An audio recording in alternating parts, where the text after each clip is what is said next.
Khotbah untuk hari Sabat ini judulnya adalah tema penciptaan di Injil Yohanes. Tema penciptaan di dalam Injil Yohanes. Sebelum kita datang kepada Injil Yohanes, kita perlu melihat dulu cerita penciptaan di buku Kejadian. Di Kejadian pasal 1 dan 2, ada dua cerita penciptaan. Yang pertama adalah Kejadian pasal 1 ayat 1 sampai 2 ayat 3. Dan yang berikutnya adalah Kejadian 2 ayat 4 sampai 25. Ayat 25 adalah ayat terakhir dari Kejadian pasal 2. Dua cerita penciptaan ini adalah dua cerita yang berbeda, tetapi secara tema dan teologi mereka saling melengkapi satu sama lain, walaupun fokus dan perspektifnya berbeda. Dan kedua cerita ini, sebelum penciptaan dimulai, sama-sama dibuka dengan tema tidak adanya kehidupan. The absence of life. Kejadian 1 ayat 1 dan 2. Pada mula pertama Allah menciptakan langit dan bumi. Bumi itu campur baur, kosong, gelap gulita menutupi permukaan air. Kata campur baur yang di dalam Alkitab New King James Version dikatakan without form, tidak berbentuk. Bahasa Ibraninya adalah tohu wabohu. Itu menggambarkan suatu keadaan di mana tidak ada kehidupan di dalamnya.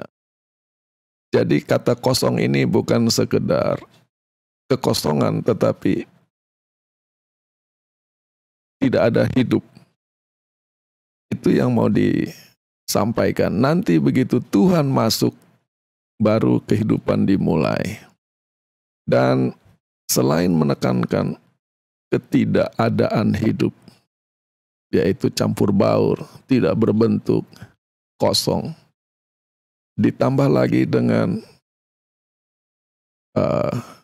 idea atau konsep tentang kegelapan.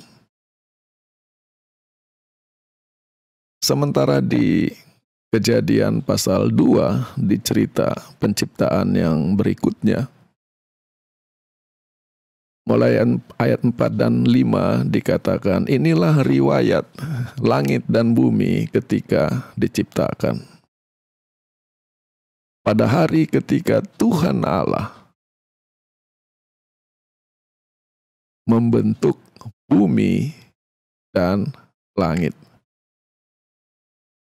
Kalau Anda sensitif, mulai Kejadian 2 ayat 4, cerita penciptaan yang baru. Nama yang digunakan untuk Tuhan bergeser dari Allah. Pada mula pertama Allah menciptakan langit dan bumi, dan nama itu konsisten digunakan sampai Kejadian 2 ayat 3. Begitu masuk ke Kejadian 2 ayat 4, nama berubah menjadi Tuhan Allah. Dan kata Tuhan, bahasa Inggrisnya Lord, dengan huruf besar semua, merupakan indikasi di dalam Alkitab bahasa Ibrani bahwa itu menunjuk kepada Yahweh, nama dari Tuhannya orang Israel, Allah yang mengikat janji dengan Ibrahim, Ishak, dan Yakub. Tapi sekarang mari kita fokus ke ayat 5.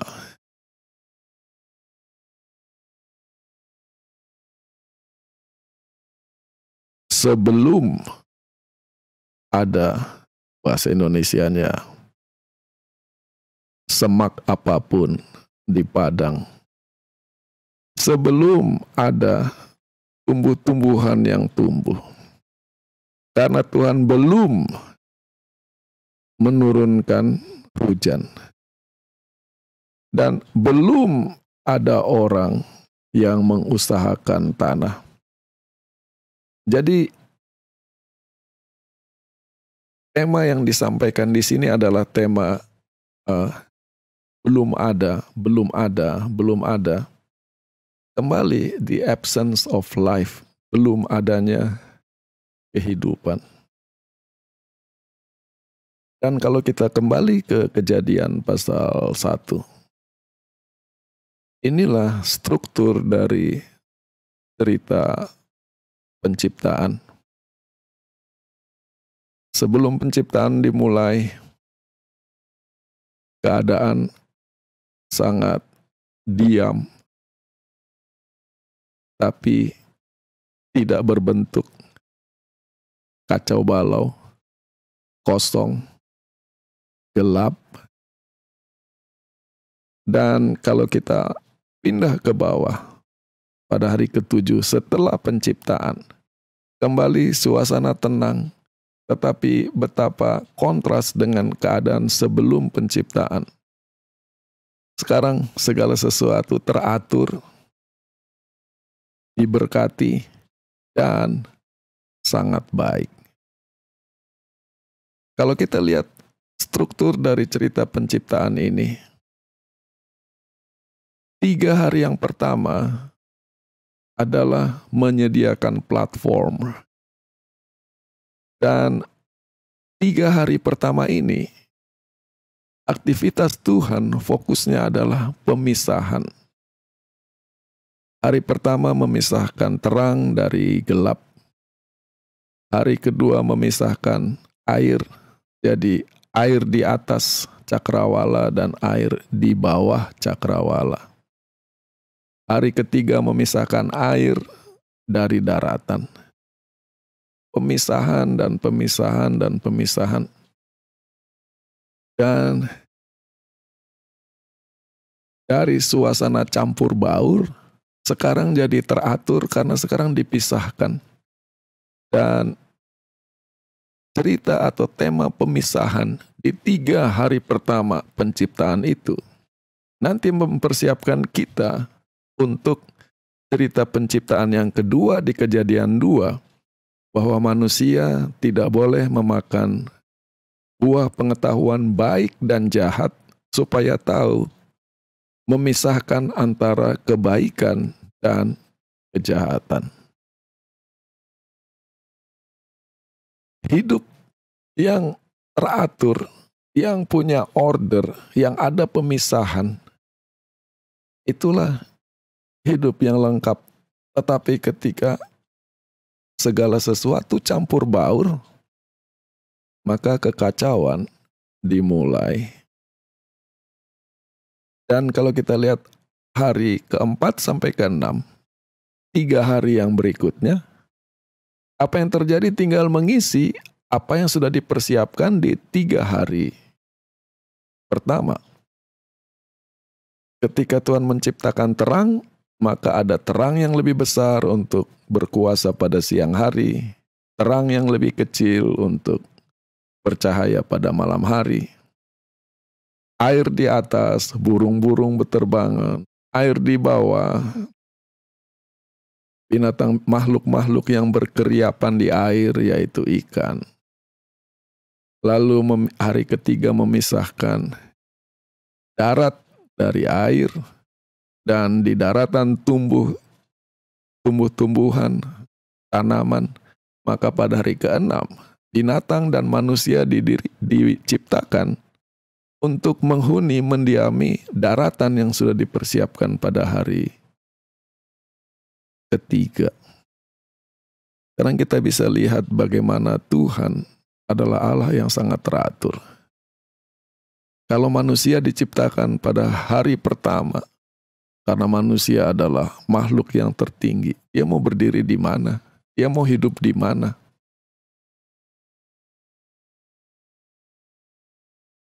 Dan sekarang kita pindah ke cerita penciptaan di Kejadian 2. Tadi saya sudah tunjukkan pembukaannya adalah the absence of life, tidak adanya kehidupan, belum adanya kehidupan. Dan cerita yang pertama adalah dibentuknya manusia dari debu tanah. Dan ini jadi menarik karena paralelnya di hari keempat, Tuhan menempatkan pohon buah pengetahuan baik dan jahat.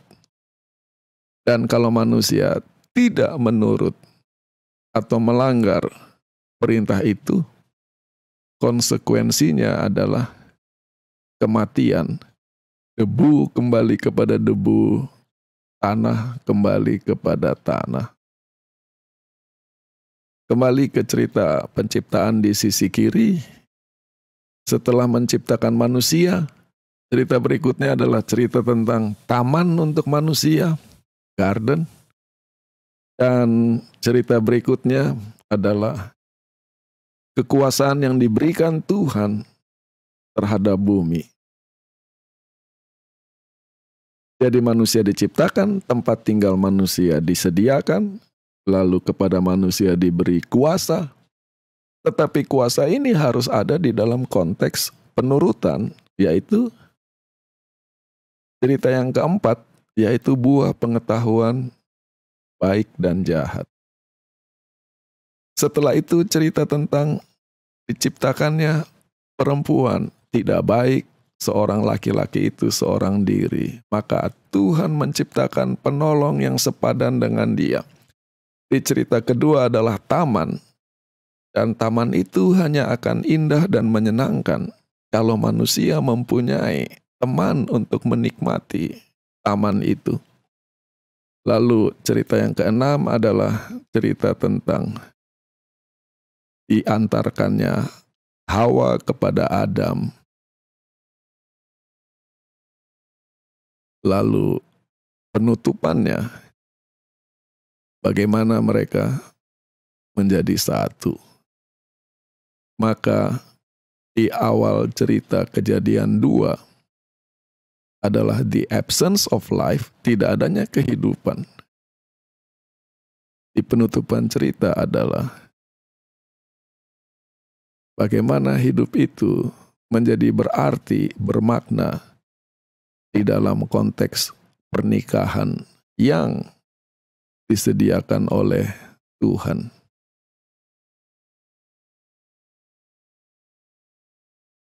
Jadi dua cerita penciptaan ini fokusnya sangat berbeda. Di Kejadian 1 fokusnya adalah kosmos atau planet, langit dan bumi, tempat di mana manusia hidup. Produk ciptaan secara material, terang, air, daratan, matahari, bulan, bintang, ikan, unggas, binatang, tanaman.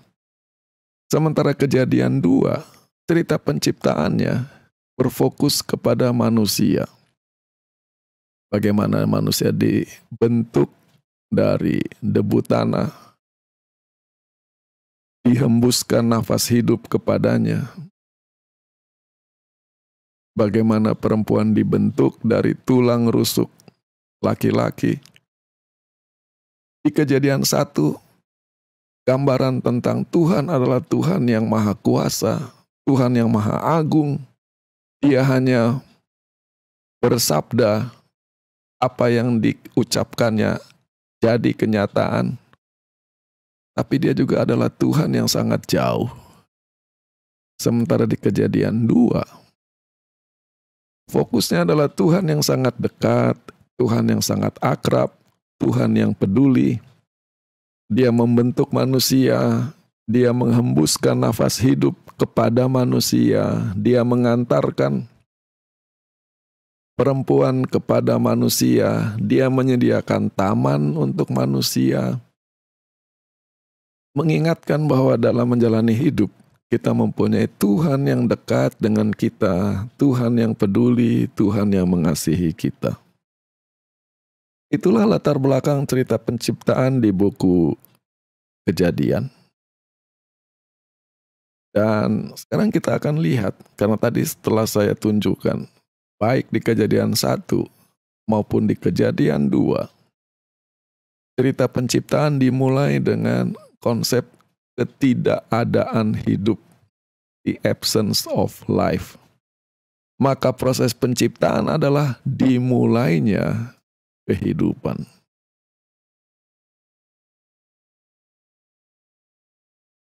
Kita sering membaca dan kita hafal luar kepala bagaimana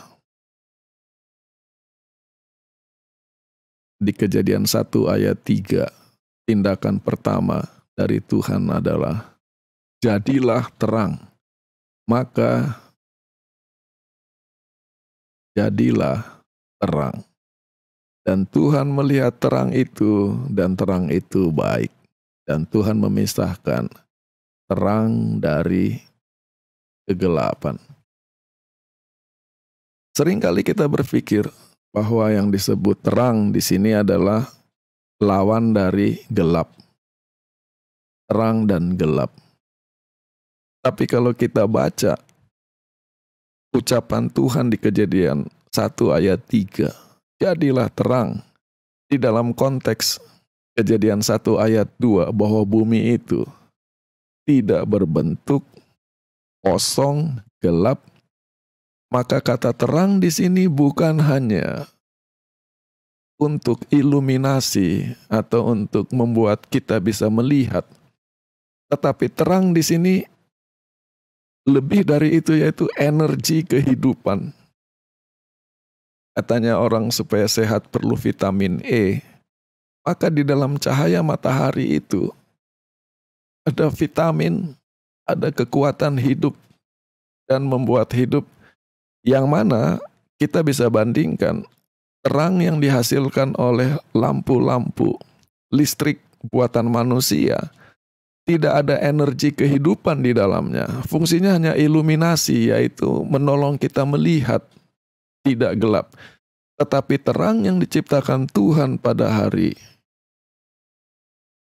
pertama bukan hanya menolong supaya gelap itu pergi, kita bisa melihat, tetapi itu adalah cahaya yang mengandung tenaga kehidupan.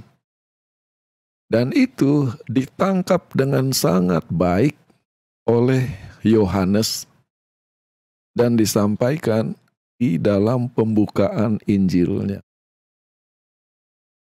Baik Injil Yohanes maupun buku Kejadian dibuka dengan kalimat pembukaan yang sama. In the beginning, pada mula pertama.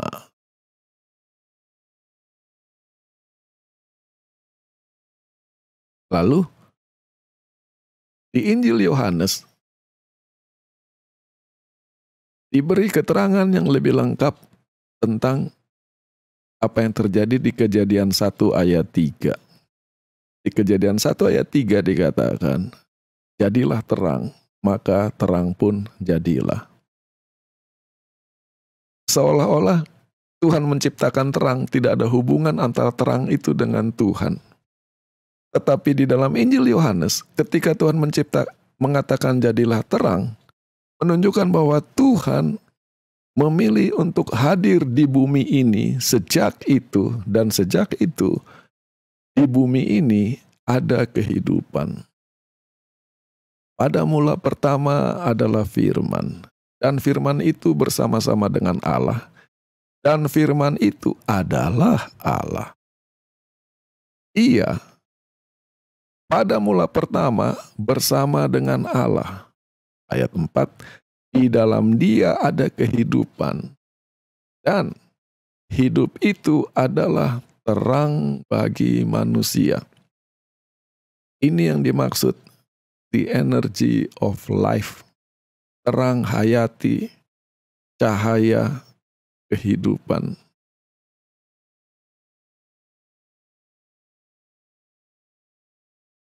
Sekarang Yohanes mengembangkan lebih jauh cerita penciptaan. Di cerita penciptaan seperti kita ulang-ulangi saat ini, bumi yang tidak berbentuk, bumi yang kosong, bumi yang gelap. Kepada bumi ini Tuhan katakan jadilah terang.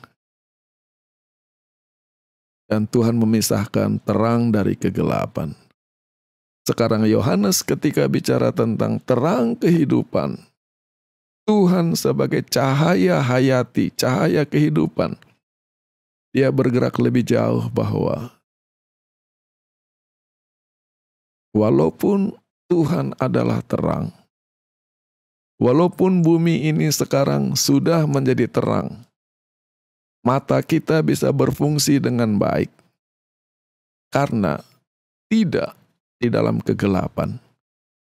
Tetapi masih banyak manusia yang hidup di dalam kegelapan rohani, yang tidak bisa memahami siapa Tuhan dan siapa Tuhan sebagai terang kehidupan. Ayat 4, di dalam Dia ada hidup, dan hidup itu adalah terang bagi manusia. Dan terang itu bercahaya di tengah-tengah kegelapan.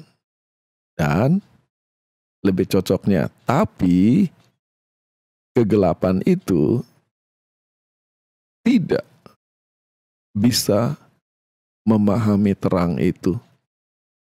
Jadi ini adalah satu ironi di mana sementara Tuhan adalah terang, tetapi jangan heran, kata Yohanes, bahwa masih banyak orang yang masih di dalam kegelapan walaupun mereka di dalam terang secara fisik, tetapi secara rohani mereka tidak bisa memahami Tuhan. Ini baru ayat 5 dari Injil Yohanes, dan tidak heran dengan berkembangnya Injil ini, Yesus ditolak. Dengan klimaksnya, Yesus dihukum, disalibkan, dibunuh. Kenapa? Karena kegelapan tidak mampu memahami siapa terang itu. Sekarang kita pindah dari cerita terang kepada cerita penciptaan hari kedua. Pada hari kedua Tuhan katakan, biarlah ada cakrawala di tengah-tengah air untuk memisahkan air dari air. Ayat 7, demikianlah Tuhan membuat cakrawala yang memisahkan air yang di bawah dari cakrawala dan air yang di atas dari cakrawala. Dan jadilah demikian. Cerita di Kejadian 1 ayat 6 dan 7 harus dibaca di dalam konteks Kejadian 1 ayat 2. Bumi tidak berbentuk, kosong, dan gelap gulita menutupi permukaan air. Dan Roh Tuhan melayang-layang di atas permukaan air. Maka air di Kejadian 1 ayat 2 adalah air di mana belum ada kehidupan.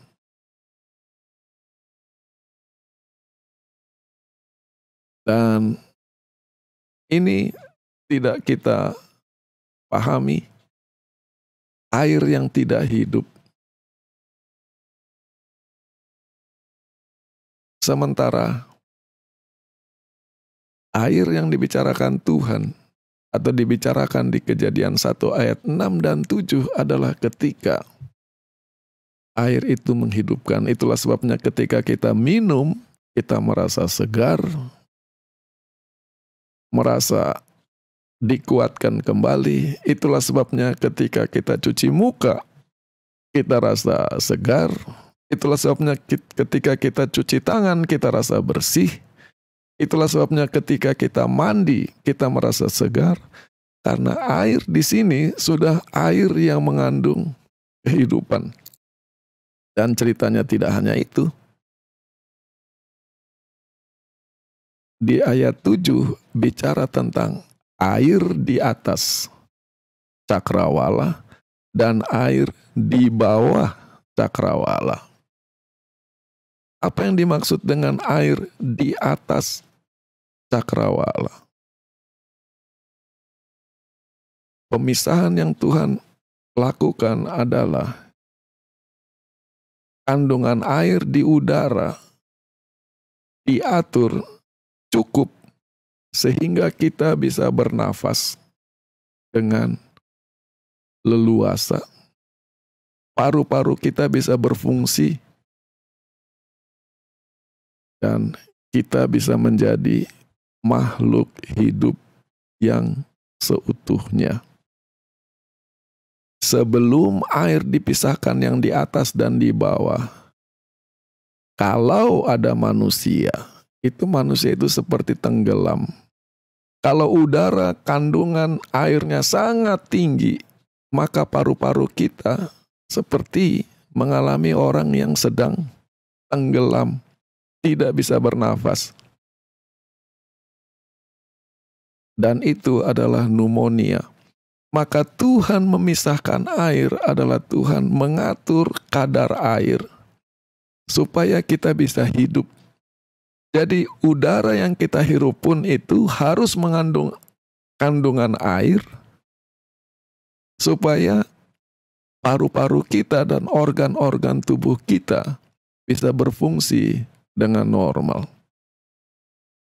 Dan banyak orang tidak sadar fungsinya air di atas cakrawala ini, oksigen. Yang paling mematikan bagi otak adalah ketika kekurangan oksigen. Saya jadi ingat beberapa waktu yang lalu saya pergi ke rumah sakit. Mungkin saya sudah pernah cerita ini. Ada seorang ibu sedang dirawat oleh karena satu penyakit.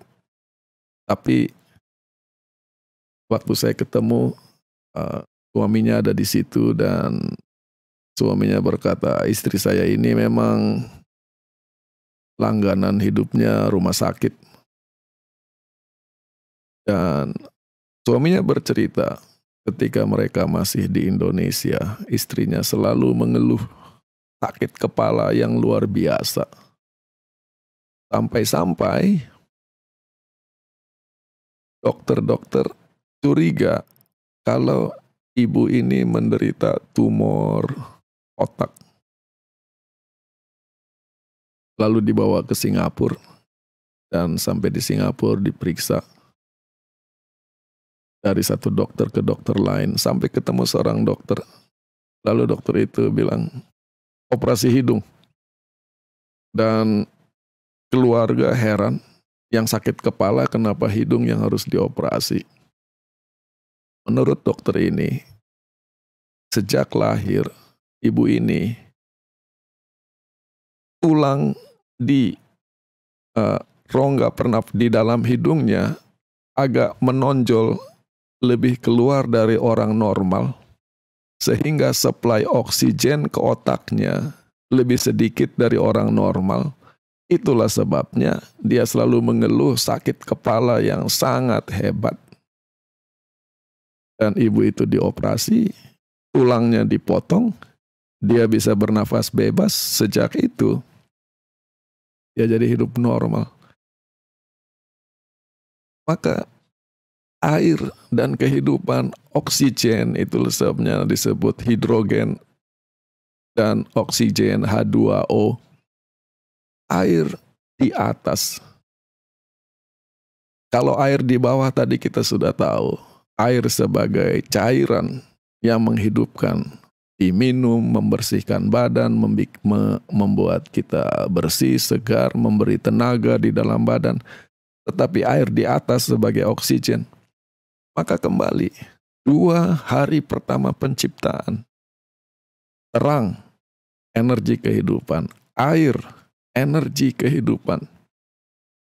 Dan terang dan air ini menjadi topik yang penting di dalam Injil Yohanes.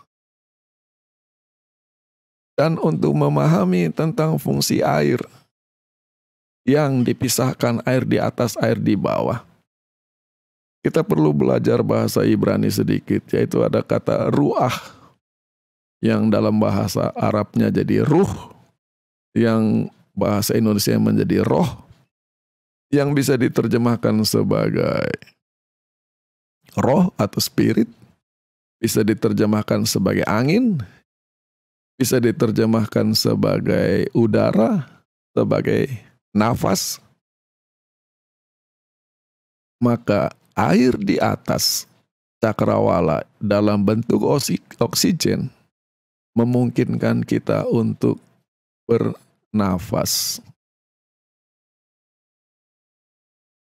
Dan ketika kita bernafas, kita hidup.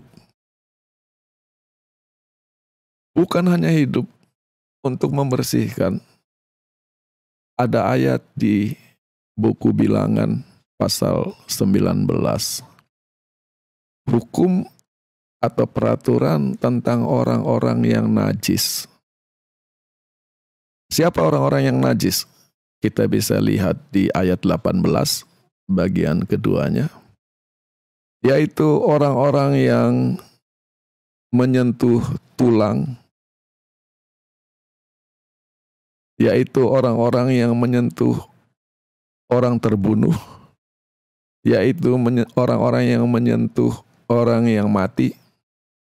Jadi the slain and the dead, the slain artinya orang yang mati terbunuh, sementara the dead adalah orang yang mati secara alami, atau orang-orang yang menyentuh kuburan.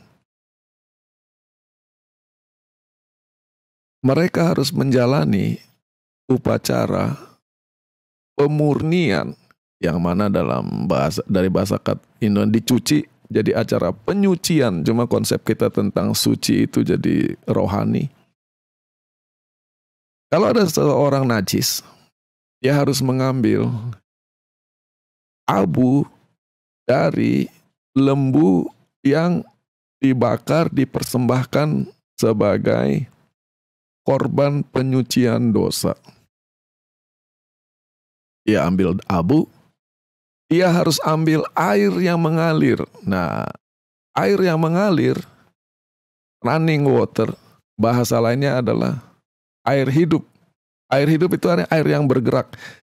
Sementara air payau, misalkan hujan turun, lalu airnya tidak pernah kemana-mana, itu air kalaupun diminum sangat tidak sehat. Jadi air yang mengalir, air yang sehat, itulah air hidup.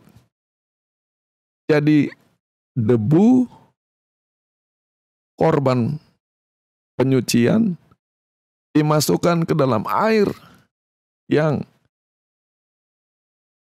ditempatkan di dalam ember dari air yang mengalir.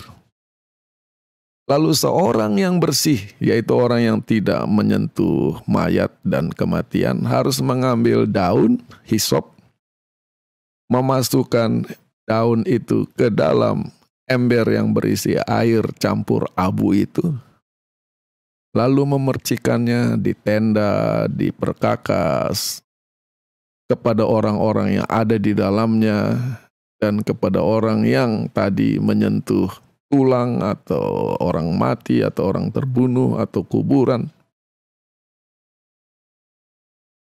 Jadi ini upacara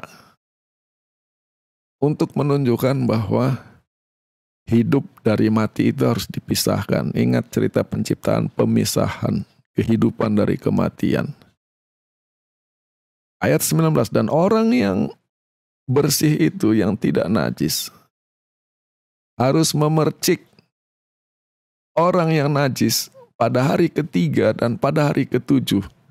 Dan pada hari ketujuh orang yang najis itu harus menyucikan dirinya dengan cara menyuci pakaiannya dan mandi berendam di dalam air. Dan pada petang hari ia akan menjadi suci. Jadi kenajisan itu berlangsung selama 1 minggu. Dan selama 1 minggu orang itu harus di lockdown. Karena ia baru menyentuh kematian, ia membawa aura kematian dan bisa berbagai penyakit. Ini adalah hukum upacara bagi orang Israel di buku Bilangan. Sekarang oleh Nabi Yehezkiel, hukum itu dikembangkan lebih luas lagi. Ketika Tuhan mengambil pulang orang-orang buangan kembali ke negeri perjanjian.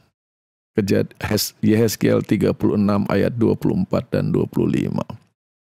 Aku Tuhan akan mengambil engkau dari berbagai bangsa, mengumpulkan engkau dari berbagai negara, dan akan membawa engkau kembali ke negerimu sendiri. Lalu, aku akan memercikan air bersih kepadamu dan engkau menjadi bersih. Aku akan menyucikan engkau dari segala kenajisanmu, dari segala berhalamu. Jadi sekarang air diasosiasikan dengan kesembuhan dan penyucian dan perubahan hidup baru. Maka ayat di buku Bilangan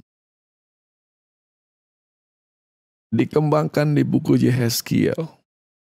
Ini menjadi basis untuk doktrin baptisan, penyucian, pembersihan, hidup baru, pengampunan.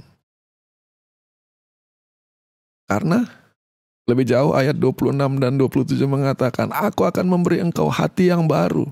Aku akan memberi kepadamu roh yang baru. Ayat 27, aku akan menempatkan,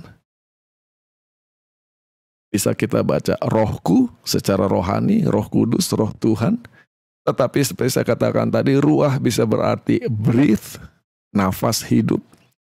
Aku akan menempatkan nafas di dalam engkau dan menyanggupkan engkau untuk berjalan. Ini adalah seperti cerita ketika Adam dibentuk dari tanah liat, lalu Tuhan menempatkan roh kehidupan, nafas kehidupan di dalam dia dan membuat dia makhluk hidup yang bisa berjalan. Hanya sekarang menjadi kemampuan berjalan secara rohani, yaitu berjalan di dalam ketetapan-ketetapanku. Engkau akan memelihara perintah-perintahku dan melakukan mereka. Dari cerita penciptaan Adam sebagai manusia fisik, lewat air penyucian di buku Bilangan, di buku Yehezkiel, menjadi pembaharuan rohani. Maka sekarang kita lihat air punya kaitan yang sangat erat dengan nafas, oleh karena oksigen yang kita hirup mengandung unsur air dan itu memungkinkan paru-paru kita berfungsi. Dan ketika kita bernafas, karena air itu ada kehidupan di dalamnya, dan bukan hanya hidup dari nafas, air yang kita minum, air yang kita gunakan untuk penyucian, maka sekarang air memegang peranan yang sangat penting di dalam kehidupan. Itulah sebabnya proyek-proyek manusia untuk meninjau dan melihat planet-planet lain supaya bisa pindah Yang paling pertama mereka lihat adalah ada air atau tidak. Sekarang kita baca pertemuan Yesus dengan Nikodemus di Injil Yohanes. Yohanes 3 ayat 1 dan 2.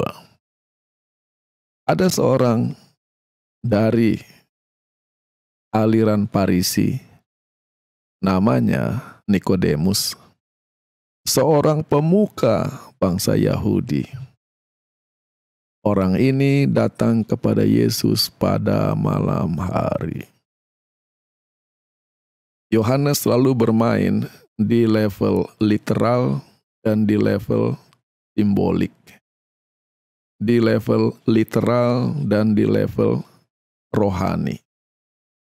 Ketika dia mengatakan bahwa Nikodemus datang kepada Yesus pada malam hari, kata malam menunjukkan pertama kronologi waktu. Ada pagi, ada siang, ada sore, ada malam. Dan malam adalah secara kronologis waktu yang paling gelap dari putaran satu hari. Tetapi kata bahwa dia bertemu dengan Yesus pada malam hari juga merupakan suatu lambang, perumpamaan, metafora. Keadaan kerohanian bukan hanya Nikodemus, karena dikatakan dia adalah pemimpin atau pemuka bangsa Yahudi, menggambarkan keadaan rohani umat Tuhan secara umum. Di majalah Signs of the Times, terbitan tanggal 23 Juli tahun 1896, Ellen White bicara tentang Nikodemus. Tapi gantinya bicara tentang Nikodemus datang pada malam hari. Fakta bahwa dia bertemu Yesus, maka inilah komentarnya. Nikodemus yang pergi kepada Yesus pada malam hari menerima terang. Dan terang itu bercahaya dan terus bertambah. Dan bercahaya lebih terang dan lebih terang sampai seperti benderangnya siang hari. Jadi dari sangat gelap menjadi sangat terang. Pelajaran yang Yesus berikan pada malam itu kepada Nikodemus, baginya bagaikan terang yang bercahaya di tengah-tengah kegelapan sampai kepada fajar. Dan bintang fajar itu terbit di dalam hati. Maka Nikodemus menemui Yesus pada malam hari. Oleh Yohanes digunakan gambaran di Yohanes 1. Firman itu adalah terang, dan terang itu adalah kehidupan bagi manusia. Dan ada orang datang malam-malam kepada Yesus yang adalah terang, dan berbicara dengan Yesus, dia menerima terang dan hidupnya jadi terang, dan dia jadi hidup. Tapi tidak hanya berhenti di sini.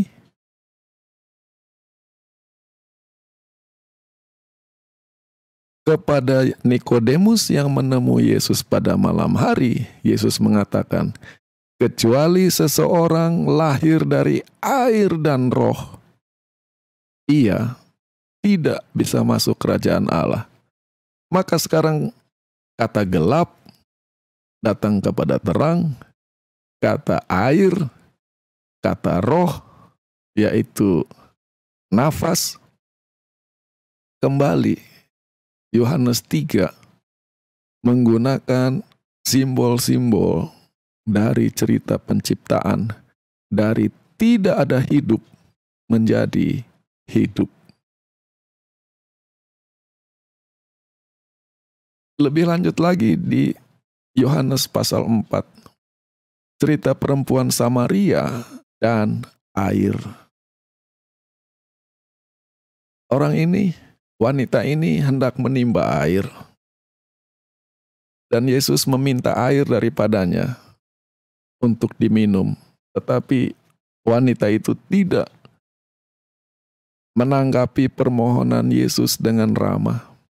Lalu di ayat 10 Yesus katakan, "Kalau saja engkau tahu karunia Allah," sekarang, bahwa Tuhan menciptakan dunia membawa hidup melalui terang dan air. Sekarang Yesus katakan, karunia Allah.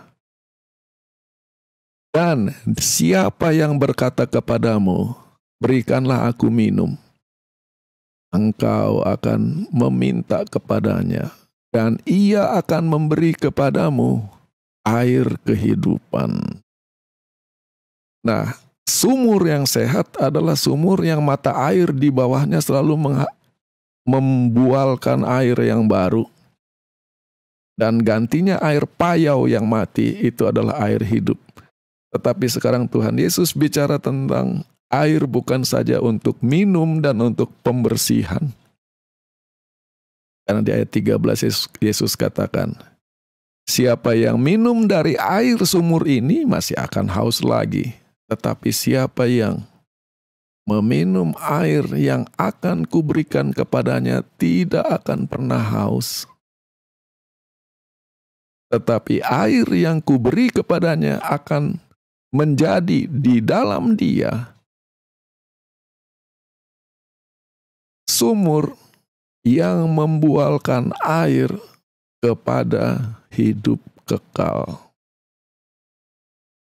Jadi tidak cukup kita minum, kita perlu datang kepada Tuhan yang merupakan air kehidupan dan sekarang jadi hidup kekal. Kita perlu datang kepada Tuhan yang menyucikan dan membersihkan.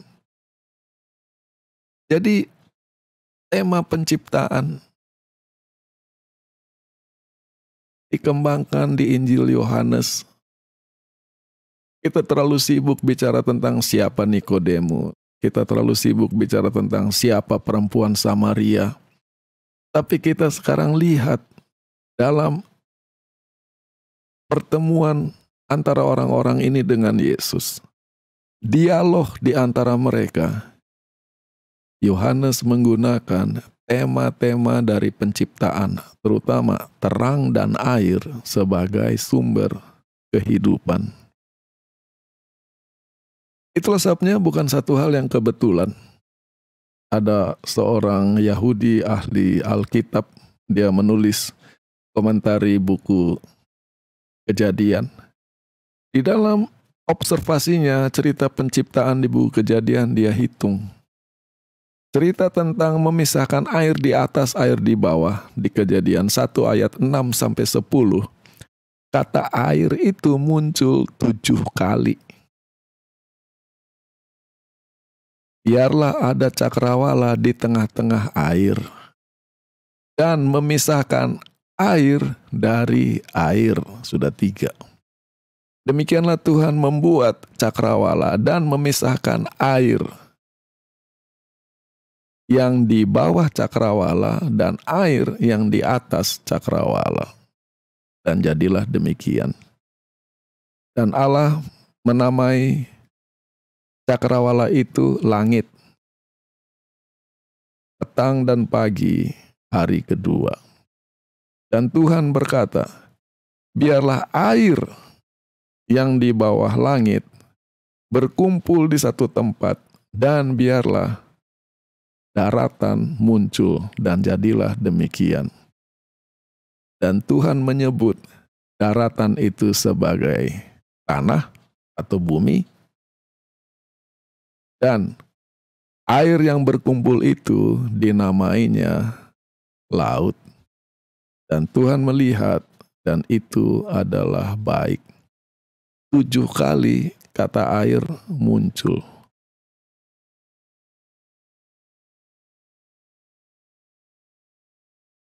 Ada satu teknik di dalam Injil Yohanes, terutama di dalam pembukaannya dan di dalam penutupannya, yaitu ketika orang salah di dalam berpikir orang itu siapa. Bukan dia orang yang sebenarnya. A mistaken identification.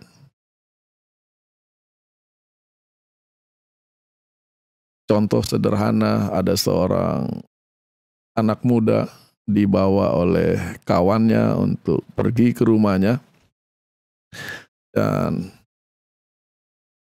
mereka tahu bahwa kawannya ini adalah anak dari seorang pengusaha yang kaya raya.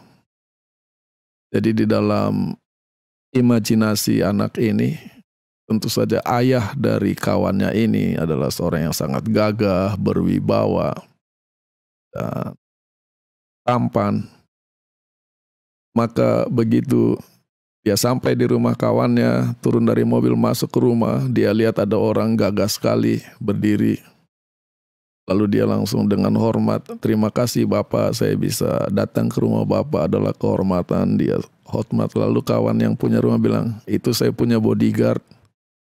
Bapak." Ketika dilihat bapaknya di dalam hanya pakai sarung, kaos oblong, sedang duduk santai. Mistaken identification. Di dalam Injil Yohanes, Yohanes menggunakan cerita ini. Yaitu, kalau di pembukaannya, Yohanes Pembaptis.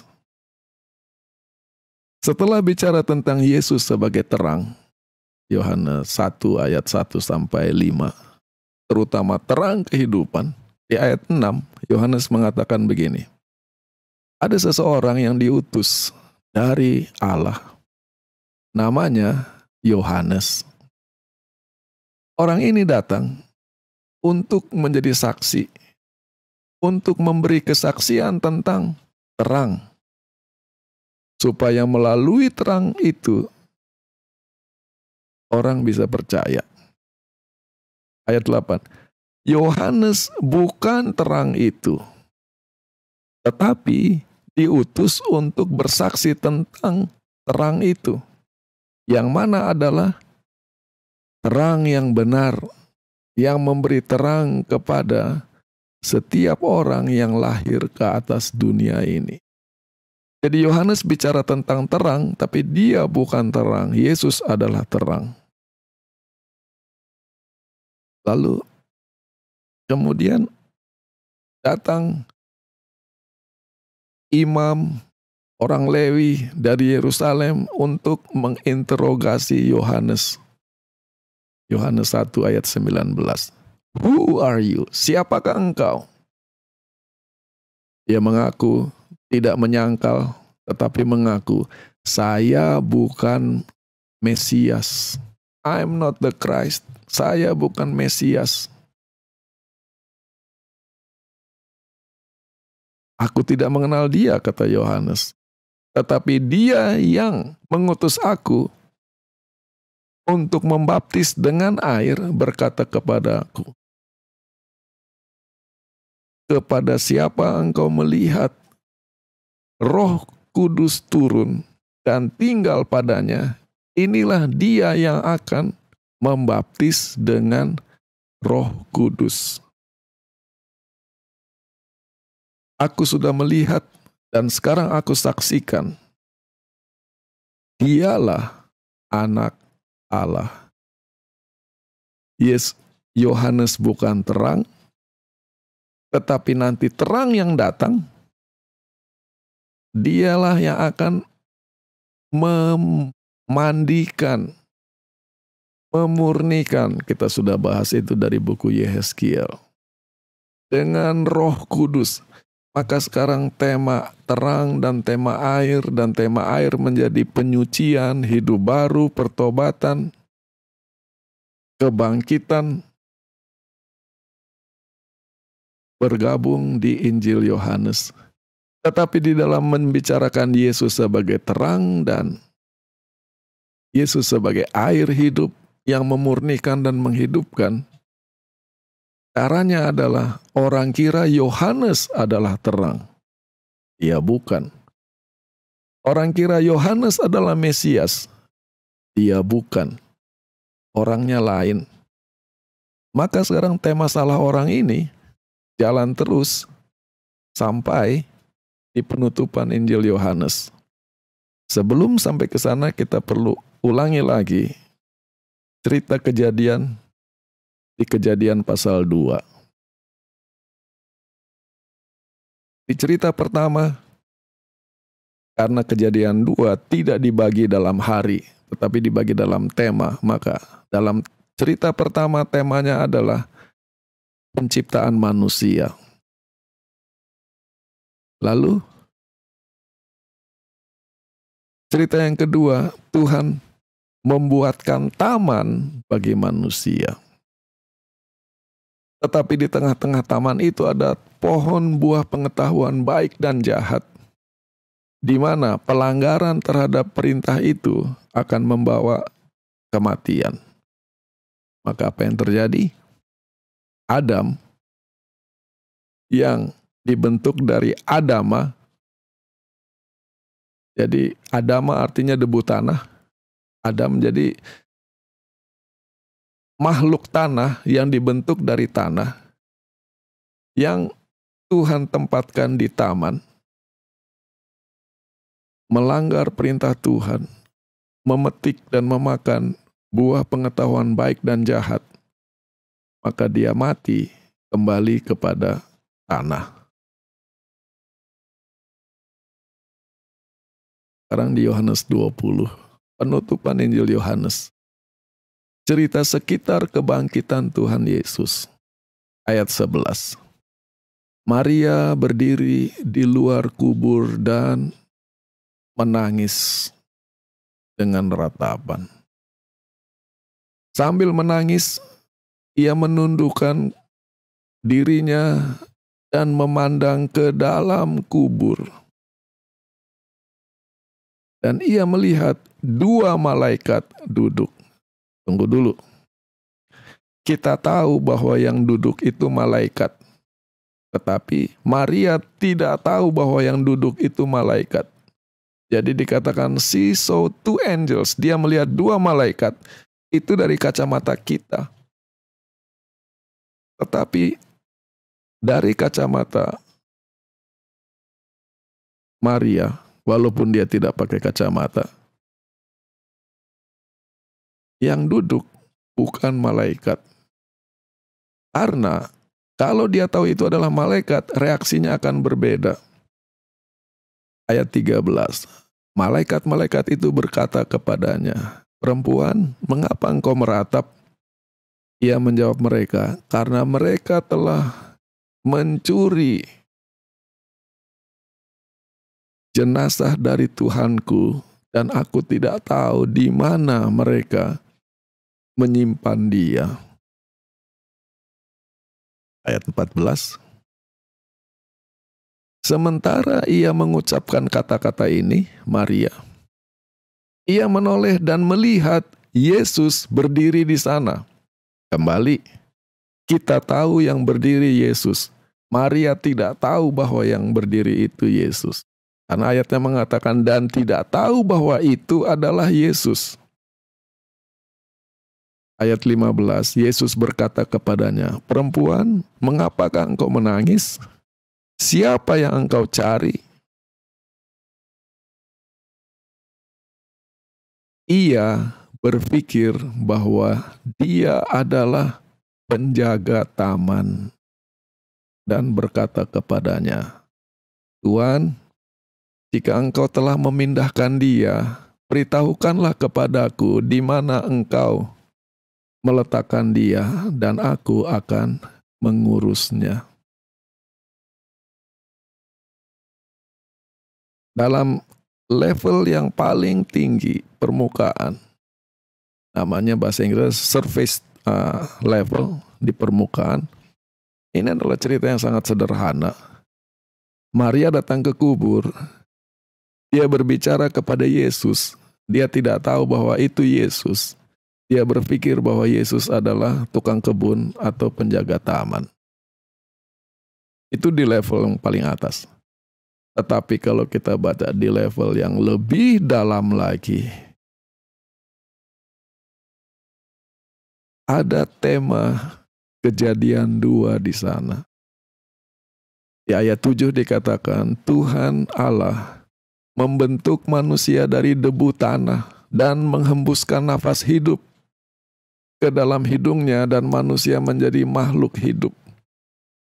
Ayat 8, Tuhan Allah membangun taman di sebelah timur di Eden dan dia menempatkan manusia yang baru dibentuknya itu. Ayat 15, dan Tuhan Allah mengambil manusia dan menempatkannya di taman yang di Eden untuk menjaga dan memelihara taman itu. Maka Adam adalah tukang kebun yang pertama, penjaga taman yang pertama. Tetapi apa yang terjadi? Penjaga taman, leluhur manusia itu, melanggar perintah Tuhan. Dia harus keluar dari taman itu. Dan dia harus mengalami kematian. Dan di Yohanes 20, dia yang adalah penebus manusia, dikira penjaga taman. Padahal dialah yang akan memulihkan manusia untuk kembali memiliki akses ke Taman Eden. Dan ketika penjaga taman pertama, Adam, oleh karena pelanggarannya, kita harus mati. Yesus yang dikira penjaga taman, baru saja bangkit dari kematian sebagai penebus manusia, supaya kita bisa hidup lagi. Itulah tema penciptaan di buku Yohanes atau di Injil Yohanes. Tema terang, cahaya kehidupan. Tema air, air kehidupan, menyangkut di sananya oksigen supaya kita bisa bernafas. Dan tema tukang kebun, penjaga taman. Yesus dikira penjaga taman. Dan ketika Yohanes menceritakan ini, dia mau kita ingat bagaimana leluhur kita yang harusnya menjaga taman, tetapi kehilangan taman itu, dan bahkan kehilangan kehidupan. Dan Yesus memulihkannya. Kiranya cerita ini bisa menjadi inspirasi bagi kita ketika kita membaca Injil Yohanes, melihat bagaimana kreatifnya dan indahnya penulis-penulis Injil dalam menceritakan siapa Tuhan Yesus sebagai juru selamat kita. Mari kita berdoa. Tuhan Bapa di sorga, terima kasih pada siang hari ini kami bisa bersama-sama membaca Alkitab, terutama membaca Injil Yohanes dari perspektif cerita penciptaan. Melihat apa yang berusaha ditekankan oleh Yohanes, bahwa Engkau adalah sumber kehidupan. Dan bahkan kematian dan kebangkitan-Mu adalah bagian dari cerita pemulihan kehidupan. Sebagaimana sebelum penciptaan tidak ada hidup, tetapi dengan masuknya Engkau ke dalam dunia kami, bumi kami, hidup dimulai. Biarlah kami selalu hidup di dalam Engkau. Di dalam nama Tuhan Yesus kami berdoa. Amin.